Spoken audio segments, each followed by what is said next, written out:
Accompagnement des comités locaux de développement CLD dans les processus d'élaboration de plans de développement local et de cahiers de charges des responsabilités sociétales, ainsi que le renforcement de la participation de la société civile dans le processus de l'élaboration et exécution budgétaire, deux thématiques abordées ce lundi 22 novembre 2021 au cours d'un atelier sur l'harmonisation de vues entre les acteurs de la société civile de Kolwezi, organisé par l'Initiative pour la bonne gouvernance des droits humains IBGDH en partenariat avec le Centre d'aide juridico-judiciaire. Ces assises ont réuni différents représentants des organisations de la société civile locale dans la salle de réunion des Sœurs Chanoinesses de Saint-Augustin, à la grande satisfaction du coordonnateur du cadre provincial de concertation de la société civile du Lualaba, Maître Shadrach Moukad.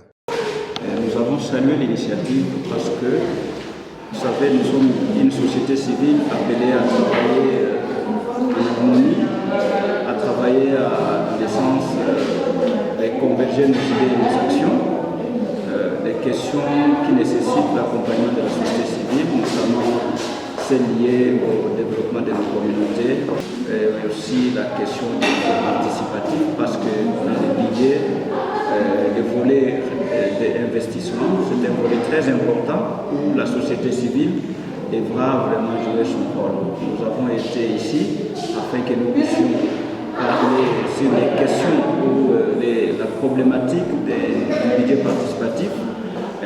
quel est le degré de la participation de la société civile, qu'est-ce qui a déjà été fait, qu'est-ce qui reste à faire, comment nous pouvons renforcer cette participation, comment nous pouvons aider les gouvernements ou les différentes autorités afin que le budget soit réellement un budget qui répond aux attentes de nos communautés, qui promet réellement le développement de nos entités. Le temps est venu pour les organisations de la société civile du Lualaba de parler un même langage malgré leur diversité, a reconnu Maître Josué Kachal, l'un des organisateurs. Il est vrai que depuis un certain moment, il y a plusieurs comités locaux de développement dans la province ainsi que dans la ville, mais cependant ces comités-là portent confusion parce que nous avons d'une part le comité développement qui sont prévus par le code ainsi que le règlement minier, et d'autre part nous avons le comité local de développement prévu par les GUD, n'est-ce pas, dans le cadre